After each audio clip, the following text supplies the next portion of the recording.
Welcome to S academy. My name is CS Payal Popli and आज इस video में हम करने वाले हैं क्लास 12 बिजनेस स्टडीज के चैप्टर 8 की फास्ट ट्रैक रिवीजन। यस, जैसे कि आप सभी जानते ही होंगे, एस अकेडमी पे 2 सीरीज चल रही हैं। सीरीज नंबर 1 में हम हर एक चैप्टर की क्रिस्प वीडियो बना रहे हैं, 15 to 20 मिनट्स में आपको वो चैप्टर रिवाइज करवा रहे हैं।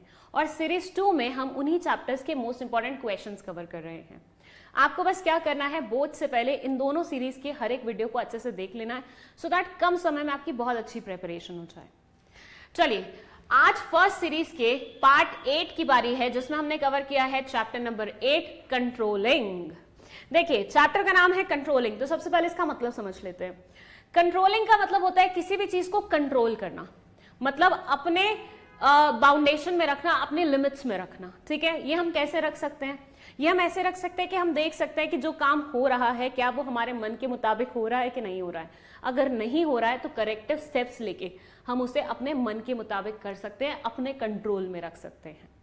अब यहां से आपको बहुत ज्यादा कुछ पल्ले नहीं पड़ा होगा, इसलिए मैं क्या करती हूँ, कुछ भी समझाने से पहले कंट्रोलिंग की प्रोसेस आपको समझा देती हूँ, सो दैट एक बार ये कॉन्सेप्ट आपको क्लियर हो जाए ना, फिर बाकी की सारी केक वॉक होंगी आपके लिए। ठीक है, इसके लिए मैं लेती हूँ एक बढ़िया सा एग्जाम्पल। एग्जाम्पल क्या है? ये एग्जाम्पल है आपकी खुद की पायल मैम का। 2025 की शुरुआत में जनवरी 1 को, जिस दिन हर इंसान अपने लिए कुछ रेजोल्यूशंस लेता है, आपकी पायल मैम ने भी कुछ रेजोल्यूशंस लिए। क्या रेजोल्यूशन लिया? कि मुझे इस साल 50 लाख रुपए क्या करने हैं, जोड़ने हैं, इकट्ठे करने हैं, सेव करने हैं। ठीक है, तो ये मैंने अपने लिए क्या किया, एक गोल सेट किया कि मुझे ये अचीव करना है। फिर मैंने देखा दिसंबर 2025 आ गया, यहां मैंने सोचा चलो इट्स टाइम टू चेक कि क्या मैं 50 लाख रुपए इकट्ठा कर पाई हूं कि नहीं कर पाई हूं। तो मुझे पता लगा नहीं, मेरे पास तो सिर्फ 40 लाख ही जमा हो पाए। तो मैंने क्या किया, पहले अपने लिए गोल सेट किया, फिर मैंने जब मेरा टाइम ड्यूरेशन निकल गया तो देखा कि क्या वो जो गोल मैंने सेट किया था वो पूरा हुआ है कि नहीं हुआ। ये कैसे पता चलेगा? ये इन दोनों को कंपेयर करके पता लग जाए। तो मैंने एक्चुअल परफॉर्मेंस देख ली, अपनी जो टारगेट परफॉर्मेंस थी वो देख ली, और दोनों को कंपेयर किया तो मुझे पता चला कि नहीं, 10 लाख रुपए कम हैं, मतलब 10 लाख रुपए डेविएटेड हैं। जितना मैंने सोचा था उतना मैं अचीव नहीं कर पाई हूं। अब मैं क्या करूंगी, जब 2026 के लिए अपने लिए गोल सेट करूंगी, तो जो गलतियां मैंने यहां पे की हैं उन्हें करेक्ट करूंगी और उसके बाद नेक्स्ट ईयर में मूव करूंगी।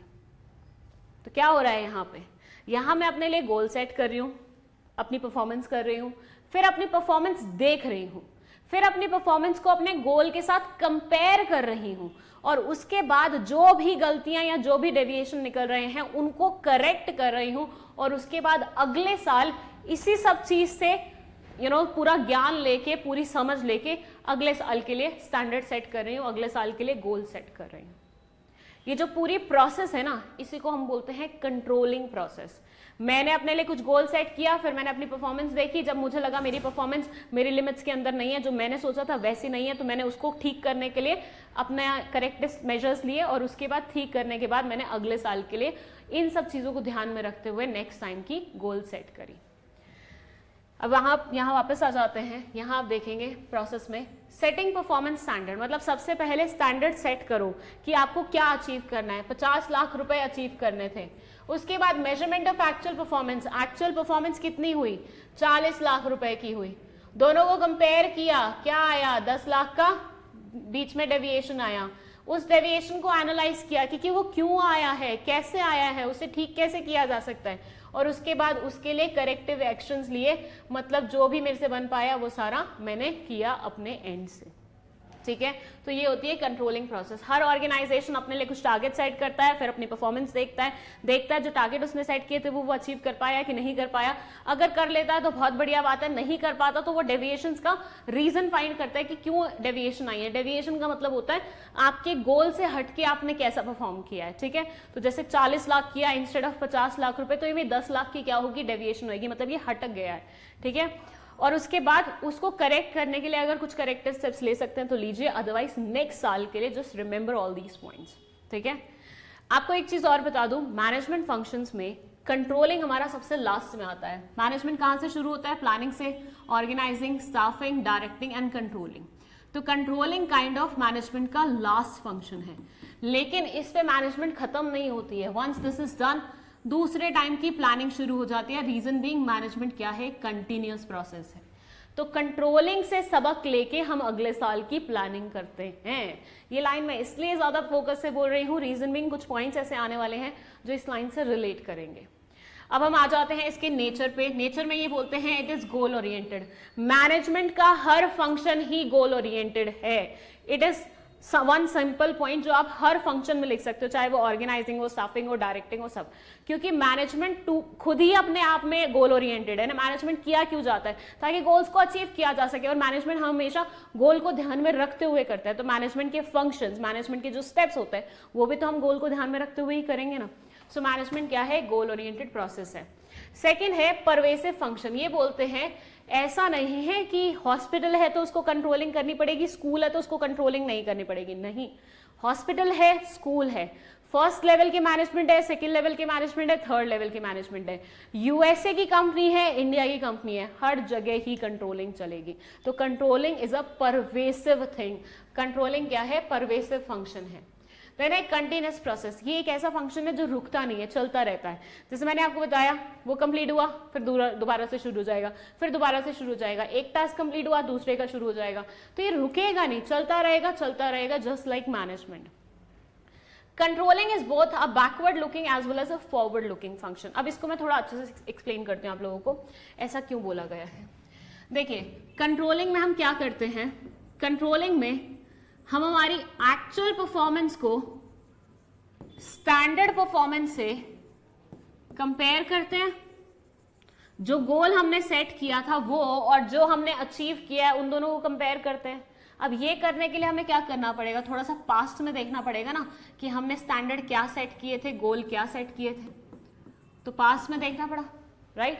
तो इस तरीके से कंट्रोलिंग क्या पीछे के टूवर्ड्स देख रही है।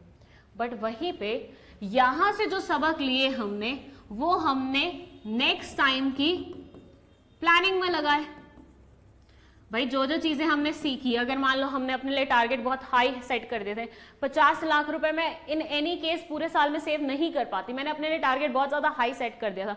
तो यहां से मैंने सबक लिया, और अगले साल मैं 45 या 40 लाख का टारगेट सेट करूंगी। तो मैंने इस बार की कंट्रोलिंग से सबक लेके अगली बार की प्लानिंग में उस सबक को इंप्लीमेंट किया। तो ये फ्यूचर की बात हो गई। तो इन अ वे कंट्रोलिंग पास्ट में भी झांकता है, फ्यूचर में भी झांकता है। तो हम इसको बोल सकते हैं it's backward looking also, it's forward looking also, बिल्कुल बोल सकते हैं। 95% मतलब आपने 11th क्लास में अपने लिए टारगेट सेट किया था 95% का, ठीक है। अब तुम्हारा रिजल्ट आ गया, तुम क्या करोगे? जो टारगेट तुमने सेट किया था पास्ट में 95% का, उससे उसको कंपेयर करोगे। जो डेविएशन आएगी, मान लो तुम 90% ही ला पाए, अब तुम क्या करोगे? 12th बोर्ड्स के लिए अपने लिए 90 या 92 का ही टारगेट सेट करोगे, क्योंकि तुम्हें पता है कि 95 नहीं आ पा रहे इन एनी केस, राइट। तो ऐसे हम क्या करते हैं? कंट्रोलिंग से सबक लेके प्लानिंग पे इंप्लीमेंट करते हैं नेक्स्ट टाइम की, और कंट्रोलिंग को देखने के लिए कि सही से हुई है कि नहीं हुई है, हम क्या करते हैं? पास्ट में देखते हैं जो स्टैंडर्ड हमने सेट किए थे। तो इस वे से controlling is both backward looking as well as forward looking, ठीक है। ये कॉन्सेप्ट मैंने बहुत टाइम लगा के आपको इसलिए समझाई है क्योंकि यहां से क्वेश्चंस आते हैं। What is the relationship between planning and controlling? How can we say planning and controlling both are backward looking as well as forward looking?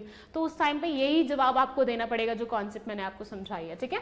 तो ये हो गए हमारे कुछ nature. Now let's talk about the importance. ये बोलते हैं controlling हमारी मदद करता है ऑर्गेनाइजेशनल गोल को अचीव करने में।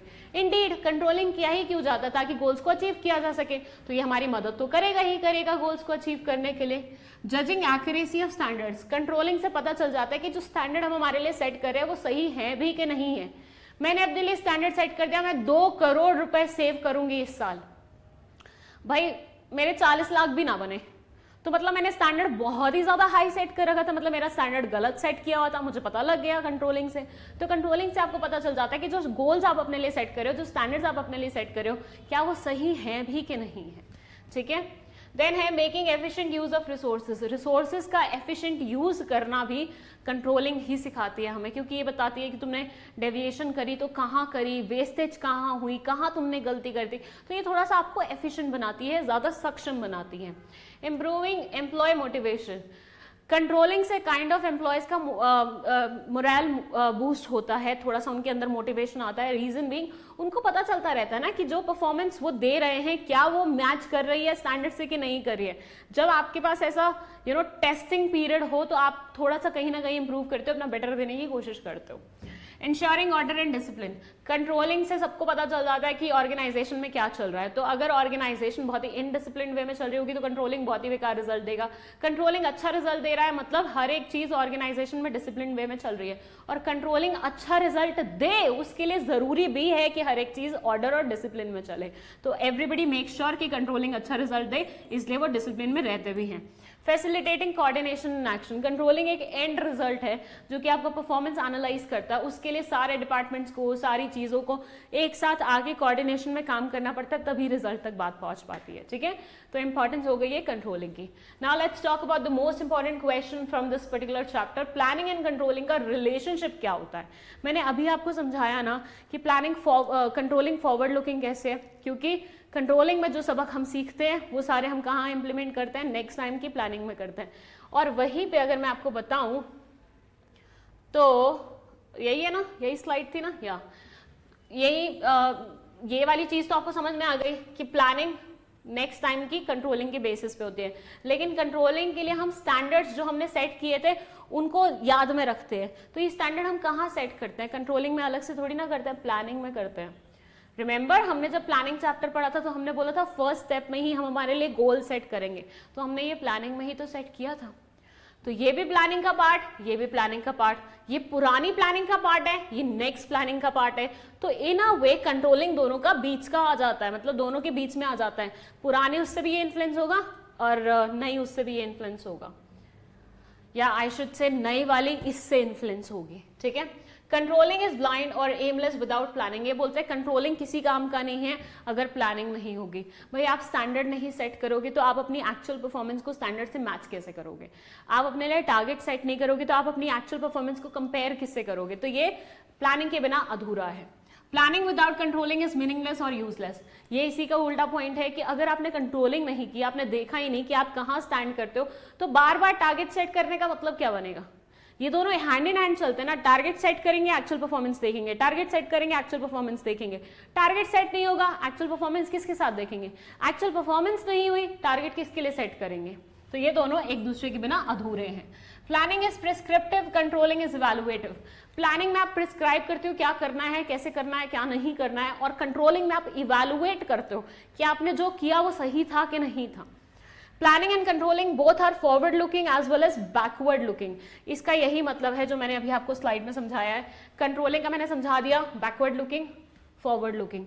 प्लानिंग का समझाऊं तो प्लानिंग क्योंकि हम पुराने वाले कंट्रोलिंग को ध्यान में रख के करते हैं तो ये बैकवर्ड लुकिंग हो जाती है, और प्लानिंग हम करते हैं किसके लिए, आने वाले साल के लिए करते हैं, तो ये फॉरवर्ड लुकिंग हो जाती है। क्योंकि प्लानिंग हमने पिछले साल की कंट्रोलिंग से सबक सीख के बनाई है तो वो क्या हुई, बैकवर्ड लुकिंग हुई, और क्योंकि हम ये नेक्स्ट ईयर के लिए करें तो क्या हुई, फॉरवर्ड लुकिंग हुई। चलिए हो गए दोनों पॉइंट्स कवर, और प्रोसेस तो यहाँ पे कवर हो ही गई थी। इस चैप्टर में एक PERT CPM वाली कॉन्सेप्ट भी है, पहले वो बहुत ज्यादा पूछी जाती थी, अब उतनी ज्यादा नहीं पूछी जाती है, फिर भी कभी कभी पूछ लिया जाता है, तो एक बार उसको भी देखते हुए जाना।